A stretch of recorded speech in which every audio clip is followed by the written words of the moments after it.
हमारे इस YouTube channel के सेगमेंट फास्ट न्यूज में आप तमाम का इस्तकबाल है। इस वीडियो में आप देख सकते हैं कम मिनटों में बहुत ज्यादा खबरें। तो आइए शुरू करते हैं वीडियो को और देखते हैं आज की ताजा तरीन खबरें।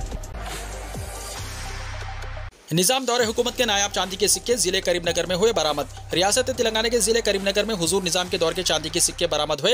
कौमी दही रोजगार जमानत स्कीम के तहत काम करने वाले मजदूरों को तिम्मापुर मंडल के गोल्लापल्ली में चांदी के सिक्के नजर आए। गांव के मुजाफात में मजदूरों को एक छोटा सा मिट्टी का बर्तन मिला जिसमें 27 चांदी के सिक्के थे। वहाँ मौजूद मजदूरों ने सिक्के आपस में तकसीम कर लिए थे। इसके इत्तला मिलते ही तहसीलदार कनकनैया ने दिगर अफसरान के साथ गाँव का दौरा किया और जाँच की। चंद सिक्के बरामद होने के बाद हुक्काम ने मजदूरों से कहा कि वो बाकी सिक्के हुकूमत के हवाले कर दें। कहा जाता है कि ये सिक्के 1869 से 1911 तक जेर गर्दिश थे। हैदराबाद के इलाके किंगकोठी में धमाके के साथ भयानक आग, एक शख्स जिंदा जलकर हलाक। हैदराबाद के इलाके किंगकोठी में एक कार के गैरेज में भयानक आग लगने का वाकया पेश आया जिसमें एक शख्स के जिंदा जलकर हलाक होने की इत्तला है। आग लगने का यह वाकया जुमे की रात 3 बजे के बाद पेश आया। इब्तिदाई इत्तलात के मुताबिक कामिनी हॉस्पिटल के करीब किंगकोठी में वाक़ एक कार गैरेज में अचानक धमाका हुआ और कुछ ही देर में आग ने सारे गैरेज को अपने लपेट में ले लिया। इस मौके पर कार में सो रहा सिक्योरिटी गार्ड जिंदा जल गया। इस हादसे में 5 कारें मुकम्मल तौर पर जल गई। पुलिस और फायर ब्रिगेड के एहलकार ने आग पर काबू पा लिया। हीरा गोल्ड मामले में मजीद 33 करोड़ के असासे इन्फोर्समेंट डायरेक्टोरेट ने किए अटैच। इन्फोर्समेंट डायरेक्टोरेट ने हीरा गोल्ड मामले में कंपनियों की एमडी नौहिरा शेख की 33.06 करोड़ रुपए की जायदाद अटैच कर लिया है, जिनमें 24 जाती और कॉर्पोरेट असासे शामिल हैं। मालूम हुआ है कि ईडी ने माजी में इस मामले में तकरीबन 367 करोड़ रुपए की असासे जब्त किए हैं। ताज़ा तरीन पेशरफ्त के साथ ईडी ने ऐलान किया है कि ईडी के जरिए अटैच किए गए असासेजात 400 करोड़ रुपए तक पहुंच चुके हैं। वाज़ेह रहे कि डिपॉजिटर्स से करीब 500 करोड़ की वसूली के बाद अदायगी में ताखिर के इल्जामात का सामना करने वाली खातून नौहिरा शेख के खिलाफ ईडी के हुक्काम ने साल 2018 में मनी लॉन्ड्रिंग का केस दर्ज किया था।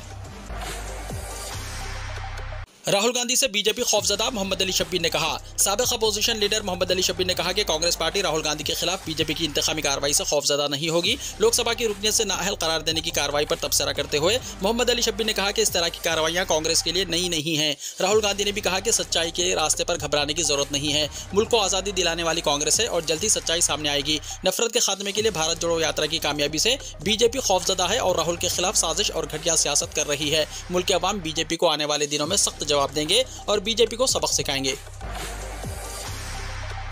तेलंगाना के खम्मम शहर में खौफनाक सड़क हादसा, 2 नौजवान हलाक, 1 जख्मी। तेलंगाना के खम्मम शहर में जुमे की आधी रात पेश आए एक खौफनाक सड़क हादसे में 2 नौजवान हलाक हो गए जबकि 1 नौजवान जख्मी है। यह हादसा चर्च कंपाउंड फ्लाईओवर पर पेश आया जहां 3 नौजवान एक मोटर बाइक पर तेजी के साथ जा रहे थे कि उनकी बाइक बेकाबू होकर फ्लाईओवर ब्रिज के रेलिंग से टकरा गई। हादसा इतना खौफनाक था कि मौके पर ही 2 नौजवानों की मौत हो गई। मरने वालों की शनाख्त पी शिवा रामाकृष्णा और पी उदय साकिन मोदीगुंडा मंडल मेटपल्ली की हैसियत से हुई है। मुकामी अफराद ने पुलिस को इत्तला दी और पुलिस ने दोनों लाशों को हॉस्पिटल के मुर्दाखाना मुंतकिल कर दिया और जख्मी नौजवान को हॉस्पिटल में दाखिल कराया।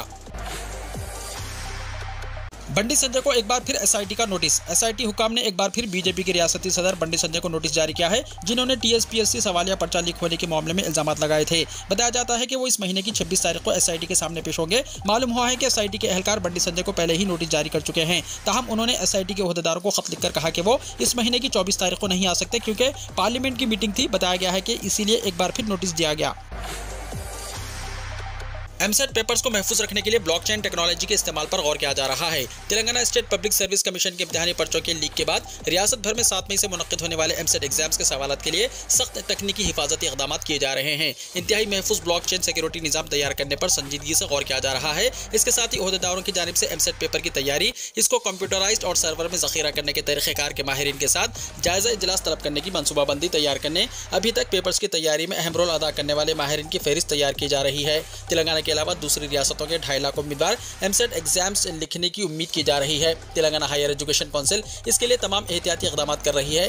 पासवर्ड्स और कंप्यूटर सर्वर पर सख्त निगाह रखी जा रही है। सारे निज़ाम को महफूज बनाने के लिए खुसूसी इंतजाम किए जा रहे हैं। माहिरीन का कहना है कि एमसेट पेपर्स की सिक्योरिटी के लिए जो ब्लॉकचेन टेक्नोलॉजी इस्तेमाल होने जा रही है वो बहुत ज़्यादा ताकतवर है। एक बार जब ये सर्वर और कुलीदी कंप्यूटर के डिवाइस से जुड़ जाता है तो कोई दूसरा शख्स उसे छेड़छाड़ करता है या छूता भी है तो फौरी तौर पर मुतल्लिका अहम लोगों को इसका सिग्नल मिल जाता है। कर्नाटक असेंबली इंतखाबात के लिए कांग्रेस ने जारी की 124 उम्मीदवारों की पहली फहरिस्त, 8 मुस्लिम उम्मीदवारों के नाम शामिल। कर्नाटक असेंबली इंतखाबात के लिए कांग्रेस पार्टी ने 124 उम्मीदवारों के साथ पहली फहरिस्त जारी की है जिनमें 8 मुस्लिम उम्मीदवार भी शामिल है। मुस्लिम उम्मीदवारों में ज्यादातर सिटिंग एमएलए हैं। इनमें मोहतरमा कनीस फातिमा, रहीम खान, रिजवान अहमद, एन हारिस, जमीर अहमद खान, इकबाल हुसैन, यूटी अब्दुल कादिर, अली फरीद और तनवीर सेठ शामिल हैं। कर्नाटक में कुल 224 असेंबली सीटें हैं। मौजूदा असेंबली की मुद्दत 24 मई को खत्म होगी।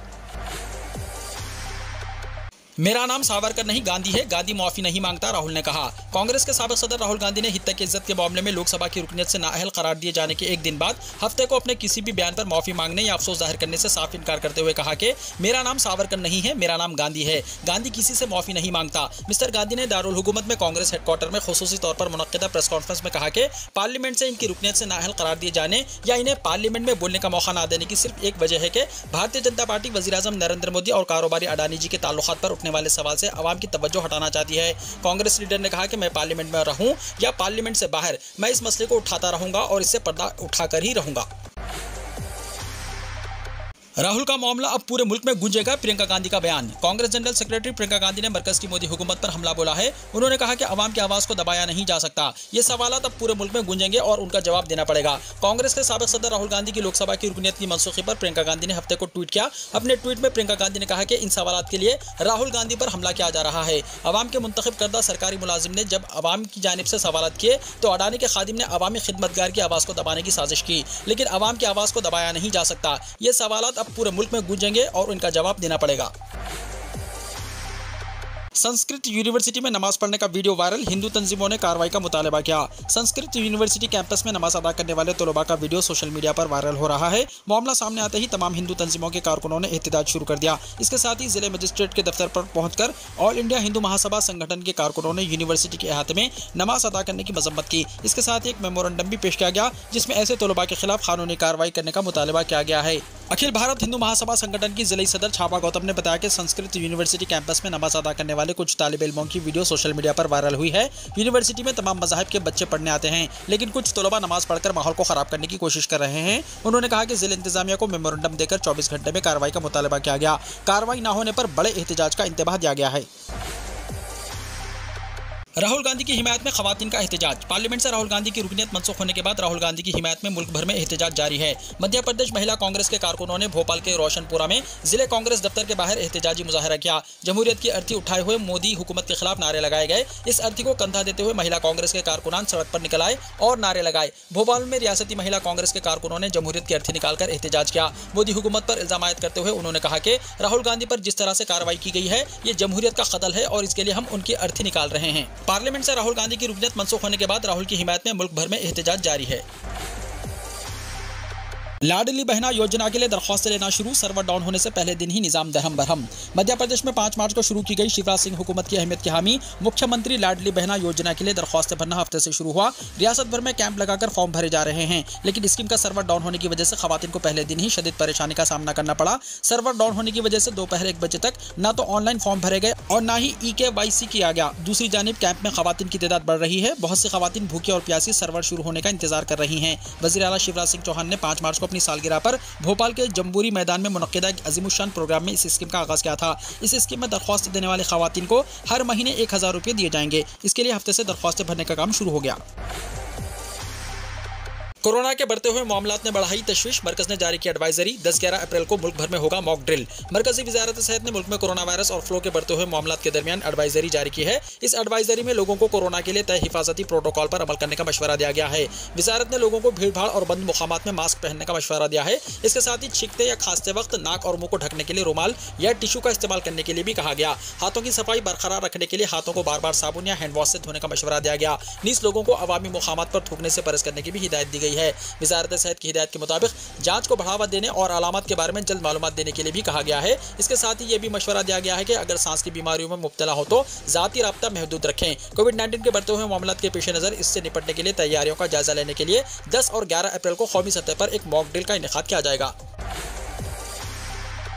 अप्रैल के महीने में बैंकों को 9 से 15 दिन की तातीलात। नए माली साल 2023-24 के आगाज 1 अप्रैल के लिए सिर्फ 5 दिन बाकी हैं। अप्रैल का महीना पहले 2 दिनों की तातीलात से शुरू होता है। मुल्क भर में 5 इतवार, दूसरा चौथा हफ्ता और दिगर छुट्टियों को मिलाकर अप्रैल के महीने में 15 दिन बैंक को तातीलात हैं। बाज़ रियासतों में 9 दिन तक बैंक काम नहीं करेंगे। सालाना बैंक खातों के आगाज के मौके पर 1 अप्रैल हफ्ता और 2 को इतवार की तातील है, इसलिए मुल्क भर में इन 2 दिनों में बैंक काम नहीं करेंगे। और अम्बेडकर जयंती, बाबू जगजीवन राम जयंती, महावीर जयंती और रमजान के मौके पर बैंक को मुल्क भर में तातीलात होंगी। अप्रैल के महीने में हफ्ते के आखिर में 3 छुट्टियां होती हैं। सबसे पहले 7 से 9 अप्रैल तक मुसलसल 3 दिन, 14 से 16 और 21 से 23 के दरमियान 3 दिन बैंक को तातीलात हैं। चूंकि 30 अप्रैल का आखिरी दिन इतवार है, इसलिए अगला महीना हफ्ते के आखिर में छुट्टी के साथ खत्म होगा। राजस्थान में सरकारी मुलाजिमीन और पेंशनर्स की महंगाई अलाउंस में 4% हुआ इजाफा। रियासती हुकूमत ने सरकारी मुलाजिमीन और पेंशनर्स के महंगाई अलाउंस में 4% इजाफा करने का ऐलान किया। अब महंगाई अलाउंस 38 से बढ़कर 42% हो गया है। महकमा खजाना ने मुलाजिमीन और पेंशनर्स की महंगाई अलाउंस में इजाफे के अहकाम जारी कर दिए हैं। रियासत के तकरीबन 8 लाख मुलाजिमीन और 4.5 लाख पेंशनरों को डीए में इजाफे का फायदा मिलेगा। वज़ीर आला अशोक गहलोत ने हफ्ते को सोशल मीडिया पर लिखा कि मरकजी मुलाजिमीन के बराबर रियासती मुलाजिमीन के महंगाई अलाउंस में 4% इजाफे को मंजूरी दे दी गई है। अब 1 जनवरी 2023 से रियासती मुलाजिमीन और पेंशनर्स को 38% के बजाय 42% महंगाई अलाउंस अदा किया जाएगा।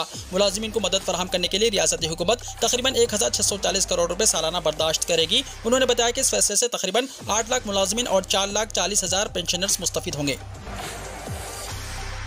फेसबुक के बानी मार्क जुकरबर्ग तीसरी बेटी के बाप बन गए। समाजी राब्तों की मशहूर प्लेटफॉर्म फेसबुक के बानी मार्क जुकरबर्ग के हाथ तीसरी बेटी की पैदाइश हुई है। सोशल मीडिया पर मार्क जुकरबर्ग और उनकी अहलिया डॉक्टर प्रिसिला चान ने नन्ही मेहमान की आमद की इत्तला दी। मार्क जुकरबर्ग ने अपनी तीसरी बेटी के साथ अपनी तस्वीर भी शेयर की। उन्होंने बच्ची का नाम बताते हुए उसे रहमत करार दिया। रमजान में एक से ज्यादा उम्रे की इजाजत नहीं, वज़ारत हज ने कहा। सऊदी वज़ारत हज उमरा ने कहा कि रमजान के दौरान किसी शख्स को एक से ज्यादा उम्रे की इजाजत नहीं है। तमाम लोग सिर्फ एक बार उमरा करें, दूसरों को भी उमरा करने का मौका दें। आकाश अखबार के मुताबिक वज़ारत हज उमरा ने एक बयान में कहा कि रमजान में एक मरतबा उम्रे की पाबंदी से दूसरों को इत्मीनान और आसानी के साथ उम्रे का मौका मिल सकेगा। सऊदी शहरी और इकामा होल्डर के लिए ऑनलाइन जापानी टूरिस्ट वीज़ा। सऊदी बाशिंदों और मुकीम गैर मुल्कियों के लिए एक अच्छी खबर है कि जापान ने अपने टूरिस्ट वीज़े के शराइत नरम करते हुए सऊदी शहरियों और इकामा होल्डर्स के लिए ऑनलाइन वीज़ा देने का ऐलान कर दिया। अखबार 24 ने मुमलिकत में कायम जापानी सिफारत खाने के हवाले से मज़ीद कहा कि 27 मार्च 2023 से जापान के लिए टूरिस्ट वीज़े के हवाले से क़वानीन में की जाने वाली तरमीम पर अमल दरामद शुरू किया जा रहा है।